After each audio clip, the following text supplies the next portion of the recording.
میرے واجب الاحترام معزز حاضرین، ایک آیت کریمہ کا حصہ آپ حضرات کے سامنے تلاوت کیا۔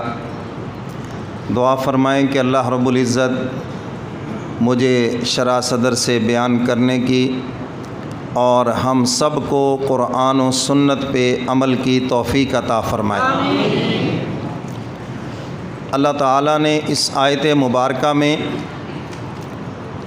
ایمان والوں کا ایک وصف بیان فرمایا ہے۔ فرمایا کہ جو ایمان والے ہیں یہ سب سے زیادہ محبت اللہ سے کرتے ہیں۔ ایمان والے سب سے زیادہ کس سے محبت کرتے ہیں؟ سارے بولو، کس سے بھائی؟ حضرت نے آپ کو اتنا جگایا، آپ پھر سونے لگے ہیں؟ تو ایمان والے سب سے زیادہ کس سے پیار کرتے ہیں؟ اللہ سے، اور اللہ کے بعد پھر اس کے محبوب سے۔ بعضوں نے محبت کے اندر حضور علیہ الصلاۃ والسلام کو اللہ سے بھی بڑھا دیا، یہ غلط کیا ہے۔ تو سب سے زیادہ پیار کس سے ہو؟ اللہ سے۔ والذین آمنوا اشد حبا للہ، ایمان والوں کو سب سے زیادہ پیار اللہ سے ہے اور پھر اس کے محبوب سے ہے۔ اس زمانے کے اندر چونکہ بتوں کی پوجا ہوتی تھی تو بت پرستوں کے مقابلے میں حق تعالیٰ نے اپنے سے محبت کرنے والوں کو پیش کیا ہے۔ فرمایا کہ یہ بتوں سے ایسے محبت کرتے ہیں جیسے اللہ سے محبت کرنی چاہیے، اور فرمایا جو ایمان والے ہیں وہ صرف اللہ سے محبت کرتے ہیں۔ اب بت تو نظر آتے تھے، پتھر کا بت نظر آتا ہے، لکڑی کا بت نظر آتا ہے۔ آج جس بت کی پوجا کی جا رہی ہے وہ نظر بھی نہیں آتا، اور وہ کیا ہے؟ انسان کا اپنا نفس۔ وہ کیا ہے؟ انسان کا اپنا نفس۔ قرآن کہتا ہے افرأیت من اتخذ الہہ ہواہ، میرے محبوب آپ نے اس انسان کو دیکھا ہے جس نے اپنے نفس کو خدا بنا رکھا ہے۔ یہ وہ کرتا ہے جو اس کے جی میں آتا ہے، وہ نہیں کرتا جو اللہ کا حکم ہے، جو اس کے نبی کا طریقہ ہے، یہ وہ نہیں کرتا۔ یہ تو وہ کرے گا جو اس کے جی میں آئے گا۔ اس کے جی میں آئے گا تو ساری رات نفل پڑھے گا، اور اس کے جی میں نہیں آئے گا تو نماز کبھی بھی نہیں پڑھے گا۔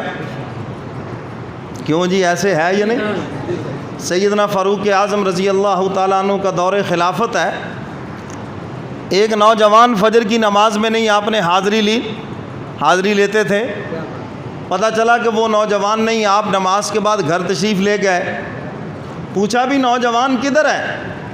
والدہ نے بتایا ساری رات وہ نوافل پڑھتا رہا، ابھی صبح ہی اس کی آنکھ لگی ہے، اس لیے میں نے اس کو جگایا نہیں ہے۔ تو سیدنا فاروق اعظم فرمانے لگے ساری رات نوافل پڑھنے سے بہتر تھا کہ وہ بے شک ساری رات سو جاتا لیکن صبح کو فجر کی نماز باجماعت پڑھتا۔ سبحان اللہ۔ ساری رات نوافل پڑھنا یہ اس کی اپنی مرضی ہے، اور فجر کی نماز پڑھنا یہ اللہ کا حکم ہے۔ یہ تو اس نے اپنے نفس کی تابع داری کی ہے۔ آج ایک نہیں سینکڑوں ایسی مثالیں ہیں، دین کے نام پر ہم اپنے نفس کی تابع داری کرتے ہیں اور سمجھتے ہیں کہ اس سے اللہ راضی ہو جائے گا، سمجھتے ہیں کہ اس سے نبی راضی ہو جائے گا۔ یاد رکھو، نہ اس سے اللہ راضی ہوں گے نہ اس کا محبوب راضی ہوگا، کیونکہ یہ تو اپنی مرضی ہے۔ تو حق تعالیٰ کے جو احکامات ہیں ہم جب انہیں پورا کریں گے تو اللہ راضی ہوں گے۔ اچھا، اپنے جی میں آئے گا سارا دن غریبوں کو پیسے بانٹتے رہیں گے، 10-10 روپے دے رہے ہیں جی ہر ایک کو، اور اللہ کا حکم آ گیا کہ سال کے بعد زکوٰۃ دو، اور نہیں جی چھوڑو جی ہم تو سارا سال ہی صدقہ کرتے ہیں۔ اللہ کا حکم توڑ دیا، سارا سال صدقہ کرنے کا کوئی بھی فائدہ نہیں، کیونکہ تم نے خدا کا حکم ہی پورا نہیں کیا۔ تمہارے ذمے زکوٰۃ ہے، اگر زراعت کرتے ہو تو ذمے عشر ہے، عشر ادا کرو کیونکہ یہ اللہ کا حکم ہے۔ زکوٰۃ ادا کرو، یہ اللہ کا حکم ہے۔ پچھلے دنوں ایک صاحب مجھے کہنے لگے جی بارشیں بڑی ہو گئی جی، میں نے کہا ٹھنڈ ہو گئی، بہت اچھا ہو گیا۔ کہنے لگے جی ہماری تو فصلیں خراب ہو گئی جی۔ تو میں نے کہا عشر دیتے ہو؟ نہیں جی وہ تو نہیں دے دا، ویسے دیکھ دو گلا دے دی ہے کدی کدی۔ ایسے ہے یا نہیں ہے؟ جی ہاں بالکل ہے.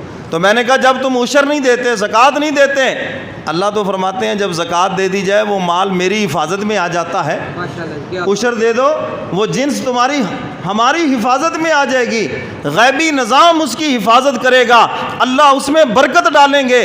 ہمیں اللہ کی بات پہ یقین نہیں ہے، بس اپنی مرضی ہے، جو جی میں آیا وہ کر دیا. صحیح بات ہے. تو فرمایا کہ آپ نے اس شخص کو دیکھا ہے جس نے اپنے نفس کو خدا بنا رکھا ہے، وہ کرتا ہے جو اس کے جی میں آتا ہے. آپ اس کو لاکھ سمجھائیں یہ اللہ کا حکم ہے، لاکھ سمجھائیں کہ اللہ نے یہاں سے منع کیا ہے، وہ کہتے جی کوئی بات نہیں، جو ہمارے جی میں آتا بس وہی ٹھیک ہے.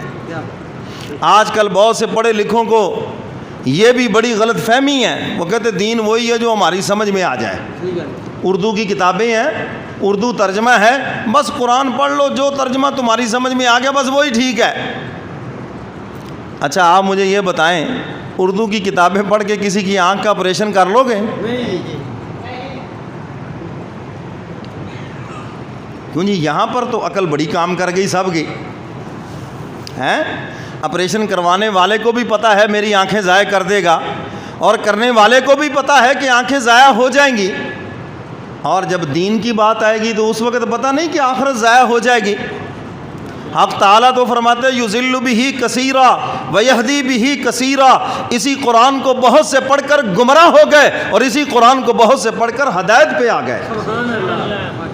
اپنی مرضی سے پڑھو گے تو کہیں ایسے نہ ہو کہ غلط راستے پہ چلے جاؤ.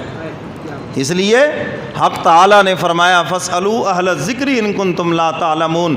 اہل علم سے پوچھو اگر تم نہیں جانتے. صحابہ عربی دان بھی تھے، حضور کے شاگرد بھی ہیں، لیکن جب قرآن نازل ہوتا تھا تو پوچھتے تھے یا رسول اللہ صلی اللہ علیہ وسلم اس آیت کا مطلب کیا ہے؟ ترجمہ تو ہم جان گئے مگر اس کا مفہوم اور مطلب ہمیں بتائیں، اور یہ بھی بتائیں اس آیت کو کون سے سپارے میں رکھنا ہے، کون سی صورت میں رکھنا ہے، کس آیت کے پیچھے رکھنا ہے اور کس آیت سے پہلے رکھنا ہے. حضرات صحابہ کرام نے یہ سب کچھ حضور سے پوچھا ہے. تو میرے محترم سامعین، اس دور کے کافر بھی تو یہی کہتے تھے ہم لوگ عربی زبان جانتے ہیں، قرآن عربی میں نازل ہوا، آپ ہمیں قرآن دے دیں، ہم پڑھ لیں گے، ہماری جو سمجھ میں آئے گا ہم عمل کر لیں گے، ہمیں نبی کی بھی ضرورت نہیں ہے اور ہمیں تمہارے سمجھانے کی بھی ضرورت نہیں ہے. حق تعالیٰ فرماتے ہیں خالی قرآن پڑھ کر بھی تم جنت میں نہیں جا سکتے، فاتبعونی، جب تک میرے محبوب کی تم اتباع نہیں کرو گے. آج بھی بڑے بڑے اپنے آپ کو اہل قرآن کہتے پھرتے ہیں، کہتے جی حدیث کی ضرورت ہی نہیں ہے، نبی کی ضرورت ہی نہیں ہے، بس ہم نے قرآن پڑھ لیا، سارا کچھ قرآن میں ہے. یاد رکھو حضور علیہ الصلاۃ والسلام کے بغیر قرآن بھی کبھی سمجھ میں نہیں آئے گا. سمجھ آئی یہ بات کہ نہیں؟ تو میرے محترم سامعین، حق تعالیٰ نے بت پرستوں کے مقابلے میں فرمایا کہ جو ایمان والے ہیں نا وہ سب سے زیادہ مجھ سے محبت کرتے ہیں. فرمایا یحبونہم کحب اللہ، جیسے یہ لوگ بتوں سے پیار کرتے ہیں اور انہیں اللہ سے پیار کرنا چاہیے، یعنی جس طرح اللہ سے پیار کرنا چاہیے یہ ایسے بتوں سے پیار کرتے ہیں. حق تعالیٰ فرماتے ہیں جو میرے ہیں والذین آمنوا اشد حبا للہ، فرمایا جو ایمان والے ہیں وہ سب سے زیادہ مجھ سے پیار کرتے ہیں. وہ سب سے زیادہ کس سے پیار کرتے ہیں؟ اللہ سے پیار کرتے ہیں، اور انہیں ہر وقت یہی فکر لائق رہتی ہے کہ میرا مولا کہیں مجھ سے ناراض نہ ہو جائے، میرا اللہ مجھ سے ناراض نہ ہو جائے. سیدنا فاروق اعظم رضی اللہ تعالیٰ عنہ